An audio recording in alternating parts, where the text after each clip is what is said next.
Railway अर्थसंकल्पात Nanded railway स्थानक हे विकासाचं मॉडेल रेल्वे स्थानक म्हणून घोषित करण्यात आलं होतं। अशा मॉडेल रेल्वे स्थानकानं रेल्वे बोर्डाच्या नियमांची पायमल्ली करावी म्हणजे काय? पूर्वी नांदेड रेल्वे स्थानकावरचे सर्व फलक हे हिंदी, इंग्रजी आणि मराठीत होते। गुरुतागतीमुळे विशेष बाब म्हणून या फलकांवर पंजाबी भाषाही झळकत होती।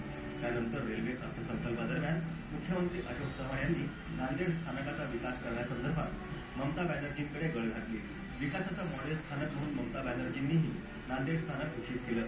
त्यानंतर रेल्वे स्थानकाचा विकास किती आणि कसा झाला हा खरं तर संशोधनाचाच विषय असला तरीही स्थानकावरच्या फलकांवरून मराठी भाषा गायब झाली हे विशेष।